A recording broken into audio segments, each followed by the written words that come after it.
ಯುದ್ಧಕ್ಕೆ ಬಂದವರು ಖಂಡಿತವಾಗಿಯೂ ಸಾಧ್ಯವಿಲ್ಲ.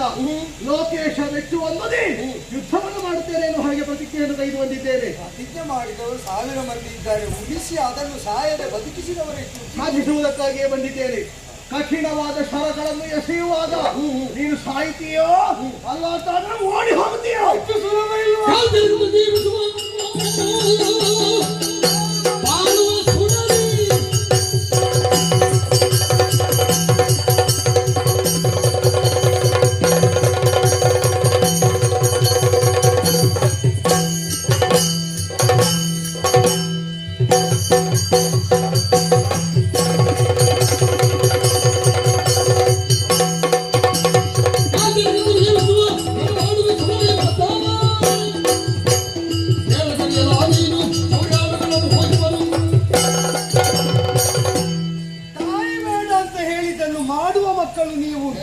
ನಿನ್ನ ಸೋದರನಿಂದಲೇ ತಿಳಿದಾಯಿತು. ಸರಿ, ತಾಯಿ ನೆಲಕ್ಕೂ ಹೆತ್ತ ತಾಯಿಗೂ ದ್ರೋಹವನ್ನೆಸಗಿದವರಿಗೆ ನೆಲದ ಮೇಲೆ ನೆಲೆ ಇಲ್ಲ ಅಂತ ತಾತ್ಪರ್ಯ.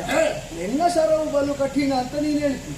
ಈ ಪ್ರಪಂಚದಲ್ಲಿ ಅಸಾಮಾನ್ಯ ಶರಸಿದ್ಧಿಯನ್ನು ಹೊಂದಿದ ಮೇಧಾವಿಗಳಾದ ಕ್ಷತ್ರಿಯರ ಸಾಲಲ್ಲಿ ವಿಶ್ವಾಮಿತ್ರನನ್ನು ಮೀರಿಸುವವರು ಇಲ್ಲಿಯ ತನಕ ಹುಟ್ಟಿ ಬರಲಿಲ್ಲ. ಸರಿ, ಅವರು ಹೊಂದಿದ್ದನ್ನು ಸಮಗ್ರವಾಗಿ ಧಾರೆ ಎರೆದು ಬತ್ತಳಿಕೆಯಲ್ಲಿ ತುಂಬಿಸಿದ್ದಾರೆ. ಅದನ್ನು ಮೀರುವಲ್ಲಿ ನೀನಲ್ಲ, ನಿನ್ನ ಸಮಗ್ರ ರಾಕ್ಷಸ ಪಾಳೆಯ ಒಟ್ಟಾಗಿ 1000 ವರ್ಷ ತಪಸ್ಸು ಮಾಡಿ ವರ ಪಡೆದು ಬಂದರೂ ಅಸಾಧ್ಯ. ಇಲ್ಲಿಯ ತನಕ ನಿರೂಪಿಸಿದ್ದೇನೆ. ನಿದ್ರೆಯಲ್ಲಿದ್ದರಿಂದ ನಿನಗದು ಗೊತ್ತಾಗದಿದ್ರೆ ಎಚ್ಚೆತ್ತ ನಿನ್ನನ್ನು ಕಡಿದು ಬದುಕಿ ಎಚ್ಚರದಲ್ಲಿರುವವರಿಗೆ ಪಾಠ ಬತ್ತಳಿಕೆಯನ್ನು ಬರಿದಾಗಿಸಿ ನಿನ್ನನ್ನು ಕೆಡಹುತ್ತಾನೆ.